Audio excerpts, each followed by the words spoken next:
Se o Canadá não aceitar, vamos colocar uma tarifa de 50%, talvez 100%. Nós não queremos os carros deles. Essa frase cuspida ao microfone por Donald Trump no início de 2025 não era só retórica de campanha. Era um ultimato, um disparo a queima-roupa contra o país que, por mais de meio século, foi um dos aliados econômicos mais fiéis dos Estados Unidos. Mas naquele momento, não era sobre amizade, diplomacia ou história. Era sobre poder. Sobre o desejo de refazer o mapa industrial da América do Norte com um só pincel, o dele. Naquela manhã, com as bandeiras tremulando ao fundo e os holofotes focados em seu rosto imóvel, Trump não pediu permissão. Ele anunciou o destino. Todo carro vendido nos Estados Unidos deve ser construído nos Estados Unidos. Foi o tipo de frase que parece saída de um pôster motivacional, até que vem acompanhada de aço, alumínio e tarifas de 25%. Não como promessa, mas como punho fechado. Mas o que parecia um grito de soberania logo se revelou algo mais perigoso. Uma tentativa de apagar décadas de interdependência. Uma ruptura contra uma engrenagem que nunca foi apenas política ou comercial, foi técnica, estratégica, invisivelmente vital. E quando você quebra o que não vê, os estilhaços vêm de onde menos se espera. Imagine um pistão, um objeto pequeno, metálico, banal. Agora imagine que esse pistão começa sua jornada como alumínio extraído em Quebec. Depois é moldado em Ontário, finalizado em Detroit, integrado a um motor em Windsor e só então colocado dentro de um carro que cruza a fronteira mais 3 vezes antes de chegar a um showroom em Ohio. É um balé industrial. Um que não tem fronteiras, mas precisão. Não tem bandeiras, mas eficiência. Essa é a verdadeira cara da indústria automotiva norte-americana. Uma máquina de engrenagens compartilhadas, onde cada país faz o que sabe fazer melhor. O Canadá, com sua expertise em fundição e estamparia. Os Estados Unidos, com sua supremacia em eletrônicos e software. Juntos, eles não apenas produzem carros, eles produzem competitividade. Mas Trump não enxerga cadeias de suprimento. Ele vê gráficos, déficits, manchetes e inimigos. E nessa lógica binária, o Canadá virou obstáculo. As tarifas começaram como sussurros, primeiro sobre aço, depois sobre alumínio. E então veio o golpe certeiro, 25% sobre veículos acabados vindos do Canadá. A mensagem era clara. A tolerância com a produção transfronteiriça havia acabado. Só que essa produção não era um capricho globalista. Era a razão pela qual Detroit ainda existia no mapa. Empresas como Ford, GM e Stellantis levaram décadas construindo essas rotas. Elas investiram bilhões em engenharia logística para reduzir prazos, custos e riscos. Um parafuso vindo de Brampton não é apenas um parafuso, é uma peça que garante que a linha de montagem em Kentucky não pare. Quando essa lógica se quebra, nada mais gira como deveria. Trump chamou isso de reset estratégico. Mas para os engenheiros que viram as fábricas pararem, os caminhões empilharem, os pedidos evaporarem, foi outra coisa. Foi caos. E não o caos criativo de quem reinventa. Foi o caos corrosivo de quem ignora. E então, as consequências começaram a surgir, e não do lado que ele esperava. Porque quando o presidente dos Estados Unidos decide, com um estalar de dedos, que alianças econômicas são um detalhe dispensável, quem sofre não são apenas os políticos que assinam tratados. São os trabalhadores que montam os carros, os técnicos que calibram os robôs, as famílias que dependem de um turno extra para pagar a hipoteca. No interior do Canadá, fábricas começaram a operar em turnos alternados. A planta da Stellantis em Windsor desacelerou. A Ford pausou linhas inteiras em Ontário. Já a GM redirecionou sua produção para Fort Wayne.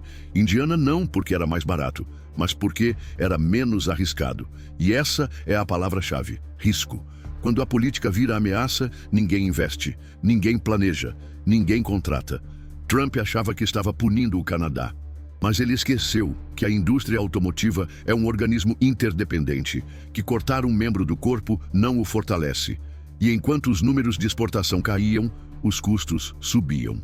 Analistas da Bloomberg estimaram perdas de até 5 bilhões de dólares para a Stellantis só no último trimestre. A Ford relatou cifras semelhantes. Os fornecedores de peças em Ontário começaram a cancelar contratos de décadas, porque compradores americanos decidiram que era mais seguro cortar do que arriscar. O medo, afinal, se espalha mais rápido que o aço. Mas o mais curioso, o mais revelador, é que, mesmo com a retórica de America First, As fábricas não começaram a brotar em Michigan. As linhas não reabriram em Ohio. Os empregos não voltaram para casa. Eles migraram para o México, para onde a tarifa não pesa e a instabilidade não assusta. É aqui que a promessa começa a ruir. Porque o plano, se é que houve um, era simples demais para um mundo tão complexo. Não se reconstrói uma indústria à base de intimidação. Não se relocaliza um ecossistema inteiro com frases de efeito. E muito menos se ressuscita o sonho americano, transformando aliados em alvos. Imagine que você é supervisor de uma linha de montagem em Windsor, Ontário. Seu nome é Marco e você trabalha há 14 anos no setor de motores da Stellantis. Às 6h15 da manhã, com o café ainda quente nas mãos, você entra na fábrica como sempre. Mas naquele dia, ao invés do zumbido dos robôs, há silêncio. Um silêncio cortante, desconcertante. O turno foi cancelado, sem peças, sem aviso, sem próxima data. Logística travada, foi a única explicação do gerente. E tudo o que Marco consegue pensar é: como explico isso para minha filha de 9 anos que queria ir ao parque aquático esse fim de semana? Parece um caso isolado, mas não é. Esse tipo de interrupção se tornou rotina desde que os Estados Unidos impuseram as tarifas de 25% sobre veículos canadenses e 50% sobre o aço. Só que o problema não está apenas nas fábricas. Ele está em cada elo da cadeia que mantinha esse sistema em movimento. Por décadas, Canadá e Estados Unidos funcionaram como dois lados do mesmo motor.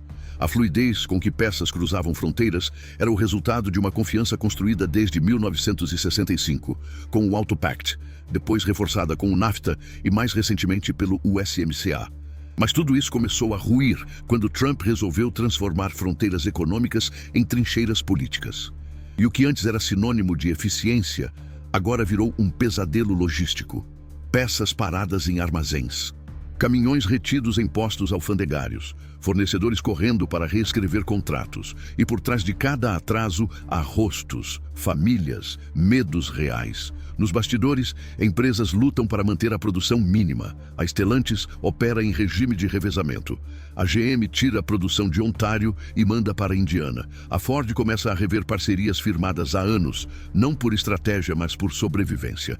E cada uma dessas decisões tem consequência direta para milhares de trabalhadores que, como Marco, dependem da previsibilidade para planejar a vida. A esposa de Marco trabalha meio período como cuidadora de idosos. Com a pausa na produção, eles tiveram que cancelar o plano odontológico da filha. Adiaram a reforma do telhado e, mais grave, começaram a atrasar o pagamento do carro que veio dos Estados Unidos. Uma picape da GM que agora representa um fardo. E se isso te parece distante, pensa nas engrenagens invisíveis do seu próprio dia a dia. O carro que você dirige, o fogão que você comprou parcelado, o aquecedor que o seu prédio mandou instalar em janeiro. Todos eles dependem de componentes que cruzam fronteiras. E quando essas fronteiras se fecham, o preço não é apenas um número a mais no boleto. É a sua rotina que se desorganiza. Segundo o Center for Automotive Research, as famílias americanas já gastam, em média, $300 a mais por ano em automóveis e eletrodomésticos, só por causa dos aumentos causados pelas tarifas. É como se cada lar estivesse pagando um imposto por uma guerra comercial que não pediu para lutar. E não para por aí. Do outro lado da fronteira, os consumidores canadenses estão reagindo não com protestos ou discursos inflamados, mas com algo mais devastador. Eles estão parando de comprar carros americanos. Concessionárias em Ontário e Quebec relatam quedas de até 30% nas vendas de marcas dos Estados Unidos. Muitas estão substituindo modelos da Ford e GM por sul-coreanos e europeus. Outras simplesmente veem os clientes indo embora. Não há raiva, há frustração. Porque ninguém quer financiar um carro sem saber se haverá assistência técnica, se o preço vai explodir mês que vem ou se aquele modelo ainda existirá no ano seguinte. Esse comportamento está virando padrão. As vendas não apenas caem, elas evaporam. E, em meio ao caos, o consumidor comum se vê no papel de estrategista geopolítico. Será que vale a pena trocar de carro agora? Será que esse modelo vai ter manutenção? Será que o preço vai despencar ou dobrar? E é aí que entra o verdadeiro colapso. A confiança. O comércio não se sustenta apenas em produtos ou logística, ele se sustenta em expectativas. Se você acredita que poderá planejar sua vida com base num bem comprado hoje, você compra. Se não, você espera. Você adia. Você cancela.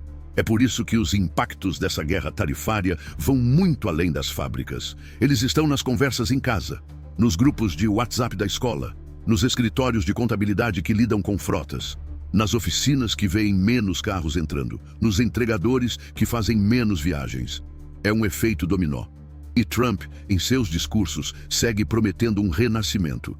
Diz que, com as tarifas, os empregos vão voltar, que fábricas vão reabrir, que o Made in USA vai brilhar de novo. Mas isso não é o que está acontecendo. O que está se vendo é o contrário, porque as montadoras, diante do custo e da incerteza, não estão expandindo produção nos Estados Unidos. Estão recuando, cortando, migrando para o México, onde os custos são mais baixos e a política é mais previsível. O que era para ser um ato de força virou um espetáculo de retração. E o mais cruel de tudo é que ninguém está celebrando, nem nos Estados Unidos, nem no Canadá. Porque essa não é uma disputa esportiva com vencedores claros. É um terremoto que treme os dois lados da fronteira ao mesmo tempo. E quanto mais forte a retórica, mais frágil fica o cotidiano. E se o pior ainda nem começou? Durante semanas, o Canadá suportou em silêncio a avalanche tarifária imposta pelos Estados Unidos. Nada de discursos inflamados, nenhuma conferência de imprensa com bandeiras tremulando ao fundo, nenhuma resposta de igual para igual. Mas esse silêncio não é fraqueza, é cálculo. E como toda espera estratégica, ela tem hora marcada para acabar, 21 de julho. Essa é a data que Ottawa cravou no relógio da diplomacia. É o ponto de ruptura, o deadline. Se até lá os Estados Unidos não voltarem à mesa com disposição real de diálogo, a retaliação começa, e não será simbólica. Mas por que esperar? Por que não reagir de imediato como tantos exigem? A resposta é simples e desconcertante. O Canadá sabe o que os Estados Unidos parecem ter esquecido, que em um sistema interdependente, vingança apressada é autossabotagem.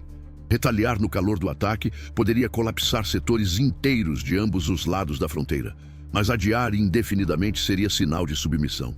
Então, eles fizeram o que poucas nações fazem bem. Planejaram. A estratégia canadense começa a se revelar pelas bordas. O governo federal passou a exigir que todos os contratos públicos usem aço nacional. Cotas foram impostas sobre importações de aço barato vindas de fora dos acordos de livre comércio. São defesas discretas, mas eficazes, medidas de contenção que apontam para uma realidade incômoda. O sistema está em ruínas. Em cidades como Sault Ste. Marie, onde a produção siderúrgica é o coração pulsante da economia local, prefeitos já falam em colapso pós-industrial. Você consegue imaginar o que significa uma usina siderúrgica desligar seus altos fornos?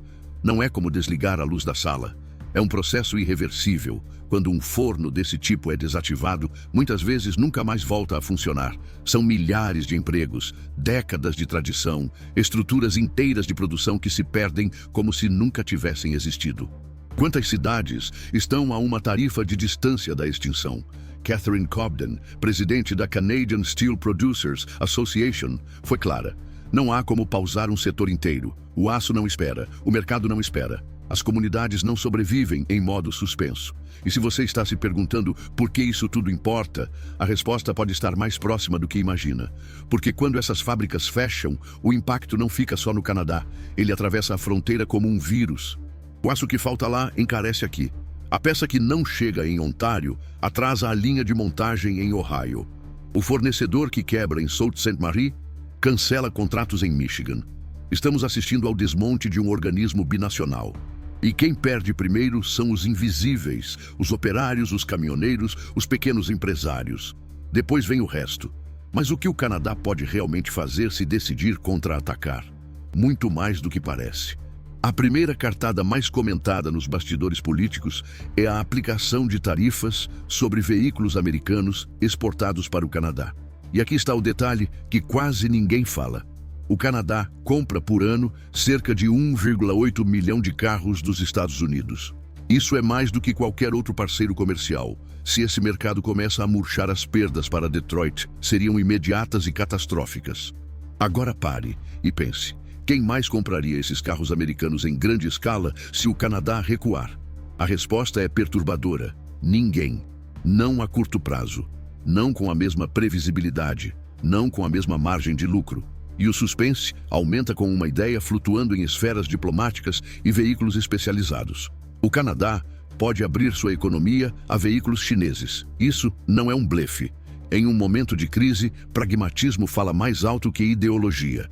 E permitir a entrada de carros mais baratos, tecnologicamente competitivos, vindos da China, seria uma resposta tão eficaz quanto devastadora para os interesses norte-americanos. O que parecia impensável está virando plausível.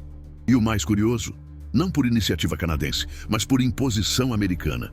Você consegue enxergar o paradoxo?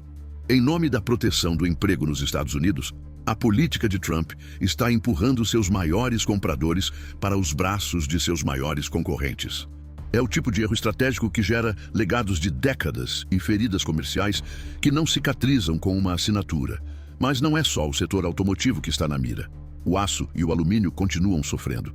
Quase 91% das exportações canadenses de aço vão para os Estados Unidos. Com a tarifa de 50%, o volume caiu drasticamente. 1.000 empregos já desapareceram. E as projeções apontam para o dobro disso até o fim do trimestre. Esse não é um número estatístico, são vidas que se reorganizam, empresas que implodem, regiões que envelhecem sem perspectiva de renovação. E tudo isso ainda está acontecendo antes da retaliação formal. O que será do sistema quando ela finalmente começar? Se você estiver gostando do vídeo, não se esqueça de curtir, comentar, se inscrever no canal e ativar o sininho para ficar por dentro de todas as novidades. Nos últimos meses, os carros deixaram de ser apenas meios de transporte. Viraram símbolos de um sistema quebrado, um sistema onde as promessas políticas entram em choque com a lógica do mercado. E nessa colisão, quem perde não é o político que dá a entrevista. É o consumidor que aperta o cinto e não sabe mais se está indo para frente ou direto para o muro. Os números falam mais alto do que qualquer discurso. Em abril, as exportações de veículos canadenses para os Estados Unidos despencaram quase 23%. É como se um quarto da engrenagem tivesse travado de uma hora para outra. As montadoras não sabem se devem acelerar ou frear. Os revendedores não sabem o que pedir ou cancelar. E os consumidores, esses, simplesmente pararam. O que acontece com uma economia quando o impulso de compra é substituído pelo impulso de esperar? E o que acontece quando o cliente espera? A indústria congela, as fábricas atrasam, as metas são revistas, os estoques se acumulam. As campanhas de marketing viram areia nas mãos. E aos poucos, a economia começa a sentir algo ainda mais perigoso do que a inflação: a hesitação. Porque quando o consumidor hesita, ele não apenas deixa de comprar, ele desacredita. Nos Estados Unidos, a hesitação virou sintoma. As montadoras estão cortando previsões de produção. Analistas alertam: o que parece um pico de vendas agora é, na verdade, uma antecipação forçada. Pessoas comprando com medo de que os preços subam ainda mais. Não há crescimento, há pânico disfarçado de otimismo e o mais alarmante, algumas famílias americanas estão entrando em endividamento para comprar carros antes que os preços fiquem fora de alcance. Elas não estão consumindo porque acreditam no futuro, estão consumindo porque têm medo dele. Mas será que isso é sustentável?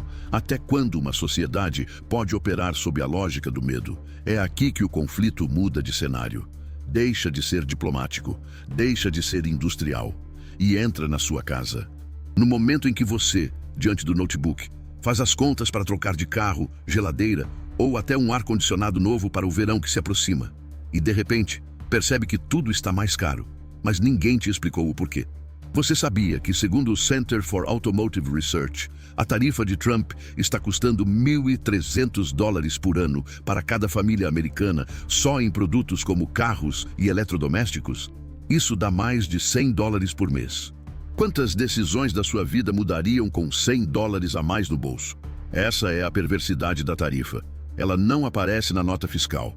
Ela se esconde nos aumentos, na taxa de juros, no financiamento que ficou inviável, no seguro que subiu, no frete que dobrou, na peça que demora mais de um mês para chegar. E o impacto não é apenas financeiro, porque quando o consumidor se sente manipulado, ele se retrai. Quando sente que há um jogo sendo jogado acima da sua cabeça, ele se recusa a ser peão. E hoje, o que temos é um mercado inteiro andando para trás, não por crise econômica real, mas por desconfiança fabricada. Desconfiança em quem? No governo, na indústria, na estabilidade das decisões, no futuro. E essa desconfiança é contagiosa. Ela se espalha nos grupos de amigos, nas reuniões de condomínio, nas conversas com o gerente do banco, e pouco a pouco ela transforma uma economia dinâmica em um campo minado de incertezas. As montadoras sentem isso, por isso estão pisando no freio. Elas sabem que esse colapso de confiança pode durar anos, que reconquistar um cliente é mais difícil do que perder um, que o dano reputacional de uma guerra tarifária não se desfaz com uma coletiva de imprensa, e que mesmo que Trump mude de ideia amanhã, os efeitos da sua política já deixaram cicatrizes profundas. E se o Canadá decidir, de forma definitiva, abandonar as marcas americanas em favor de outras alternativas, não apenas por preço, mas por princípio, estamos diante de um ponto de inflexão que ninguém está narrando na TV, porque ele não faz barulho, ele não tem fogos de artifício, ele se move nas entrelinhas, no sussurro de um cliente dizendo, deixa para depois. Na planilha que não fecha, na transportadora que devolve pedidos. E no centro de tudo isso está um paradoxo brutal. Os Estados Unidos, em sua tentativa de proteger sua indústria, estão destruindo a confiança que sustentava seu próprio mercado. Confiança, uma vez quebrada, não se recompõe com slogans. Ela precisa de estabilidade, de previsibilidade, de respeito aos compromissos, coisas que hoje parecem distantes do atual cenário. Num comício em Tampa, diante de uma multidão barulhenta e câmeras transmitindo ao vivo para o país inteiro, Trump lançou uma de suas provocações mais infames até então. Frankly, Canada should be the 51st state. Não foi apenas uma frase, foi um terremoto. Nas horas seguintes, 51st state virou trending topic global. Nos jornais canadenses, manchetes histéricas alternavam entre ultraje diplomático e anexação simbólica. Em Washington, diplomatas se calavam em constrangimento. No Canadá, analistas tentavam entender se aquilo era só retórica eleitoral ou o prenúncio de algo mais profundo, mais agressivo, mais prepotente do que qualquer outro gesto já vindo da Casa Branca. Estamos falando do presidente dos Estados Unidos, sugerindo que o Canadá, seu maior parceiro comercial, deveria abdicar de sua soberania para virar uma extensão de seu território. Isso em plena crise tarifária. Isso após cancelar negociações bilaterais. Isso sob ameaça de novas sanções. Agora pense, o que acontece quando a retórica de um homem começa a ter consequências reais no destino de dois países? Essa pergunta ecoava nas salas do parlamento em Ottawa. Ao contrário do que muitos esperavam, o governo canadense não reagiu com fúria. A resposta de Mark Carney foi glacial. Nenhuma réplica direta, nenhuma coletiva. Apenas silêncio e um ultimato. Se até 21 de julho não houver acordo comercial, as tarifas retaliatórias entrarão em vigor. Enquanto isso, em Washington, Trump dobrava a aposta. Seu discurso passou a misturar tarifas com acusações contra a taxa digital canadense, um imposto de 3% sobre grandes empresas de tecnologia, Google, Meta, Amazon, aprovado ainda no governo Trudeau, mas com vigência programada para julho de 2025. Trump classificou a medida como roubo institucionalizado. Mas a verdade é que essa taxação estava sendo discutida há anos e, segundo o parlamento canadense, poderia gerar até 7 bilhões de dólares em 5 anos. O que estava em jogo, então, não era apenas alumínio, aço ou carros. Era algo maior. Era poder fiscal, autonomia digital e soberania política. Trump enxergou a DST, Digital Services Tax, como um ataque direto aos interesses corporativos dos Estados Unidos. E, como sempre faz, respondeu como se estivesse lidando com um inimigo, não com um vizinho. Mas havia algo ainda mais estranho nessa equação: o momento. Enquanto Trump incendiava relações com o Canadá, seu próprio governo enfrentava dificuldades internas. O plano apelidado de Big Beautiful Bill, que prometia uma expansão massiva da infraestrutura americana, travava no Senado. Sua meta de fechar 90 acordos em 90 dias com países estratégicos parecia cada vez mais inalcançável. Até mesmo Elon Musk, outrora aliado fiel, começava a criticar publicamente suas prioridades econômicas. Em outras palavras, Trump precisava de um inimigo e encontrou um no lugar mais improvável. Mas será que ele realmente esperava que o Canadá engolisse calado? A resposta estava se formando, não nos discursos, mas nos bastidores. Fontes dentro do Ministério das Finanças canadense começaram a vazar para a imprensa uma informação estratégica. O Canadá estava disposto a negociar a taxa digital desde que Trump parasse de impor tarifas. Uma possível abertura. uma brecha. Mas isso só irritou ainda mais a Casa Branca. Para Trump, aquilo não era um gesto de boa vontade, era fraqueza. E a fraqueza, em sua lógica, deve ser punida, não recompensada. Nesse momento, o jogo virou algo mais do que diplomacia. Tornou-se pessoal. E aqui entra um detalhe que passou despercebido para a maioria. Trump nunca engoliu o sistema de gestão agrícola do Canadá. Desde a época do NAFTA, ele batia na tecla de que o Canadá protege leite, ovos e frango com subsídios e cotas injustas. Mesmo após assinar o USMCA, que manteve boa parte desse sistema intacto, ele voltou a atacar o que já havia aceitado. Afinal, quem precisa de coerência quando se tem palco? Trump passou a listar as supostas vantagens injustas do Canadá em cada discurso. Seus seguidores aplaudiam, mas do outro lado da fronteira, a indignação se transformava em estratégia. E a primeira ameaça veio onde ninguém esperava: carros chineses. O governo canadense deixou escapar a ideia de suspender tarifas sobre carros importados da China.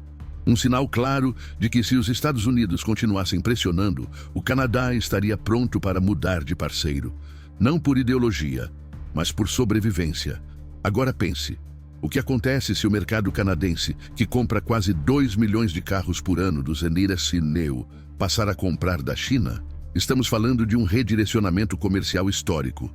Uma mudança que, mesmo que parcial, pode abalar décadas de supremacia americana no setor automotivo internacional. Tudo isso por causa de um homem que decidiu, num microfone aberto, sugerir que um país inteiro deveria virar um estado extra. A frase Canadá como 51º estado não foi só desrespeitosa.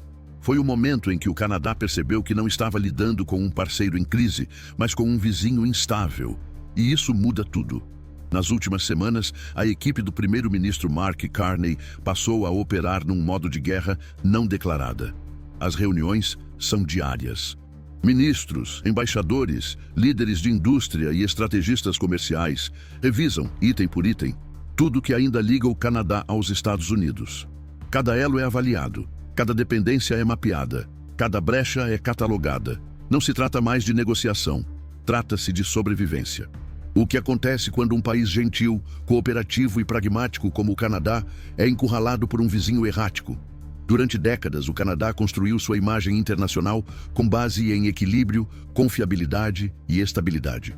Foi esse perfil que fez dele um dos parceiros mais confiáveis do planeta. Mas quando esse mesmo perfil começa a ser lido como fraqueza, algo muda. Muda o tom, muda a postura e muda a estratégia.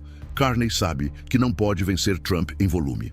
Mas também sabe que não precisa, porque Trump vive de ruído, de reação, de manchete. E o que o destrói não é o confronto direto, é a ausência de controle. É o movimento calculado de quem recusa o jogo emocional e mira o ponto cego do adversário. E esse ponto cego tem nome: pressão interna. Enquanto Trump gasta energia confrontando o Canadá, sua base de apoio começa a mostrar rachaduras.